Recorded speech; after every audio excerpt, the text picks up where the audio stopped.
అమెరికాలోని ప్రసిద్ధ తెలుగు సంఘం నాటా తాజా నివేదికల ప్రకారం శాశ్వతంగా మూతపడింది. నాటాకు సంబంధించిన అన్ని ఖాతాలను ఎఫ్బీఐ పూర్తిగా సీజ్ చేసినట్లు సమాచారం. బ్యాక్గ్రౌండ్ వెరిఫికేషన్ ప్రక్రియ, చట్టపరమైన కేసుల కారణంగా కొంతమంది సభ్యులు తమ ఉద్యోగాలను కోల్పోయారని కూడా వర్గాలు చెబుతున్నాయి. సంఘంలోని చాలా మంది కీలక సభ్యులు న్యాయపరమైన సమస్యలను ఎదుర్కొంటున్నారని అంతర్గత సమాచారం. అసోసియేషన్ వెబ్సైట్ కూడా మూతపడింది. నాటా అనేది అమెరికాలోని తెలుగు వారికి ప్రసిద్ధి చెందిన సంఘం. ఇది తానా ఎన్ఏటీఎస్లతో సమానంగా ప్రజాదరణ పొందింది. అనేక సంవత్సరాలుగా సంఘం కొన్ని సమావేశాలను విజయవంతంగా నిర్వహించింది.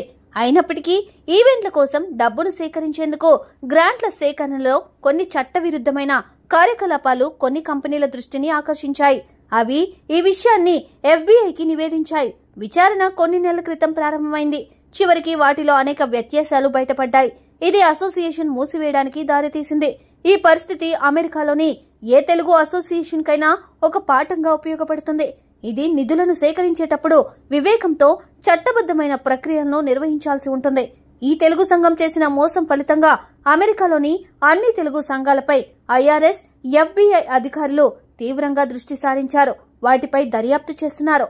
ఒక సంస్థలో ఆర్థిక నేరాల స్థాయిని చూసి షాక్ తిన్న అధికారులు మరో 10 తెలుగు సంస్థలను ఎంపిక చేసి వాటి ఆర్థిక స్థితిగతులను పరిశీలిస్తున్నారు. Save a life. Download uBlood app. uBlood for the new blood.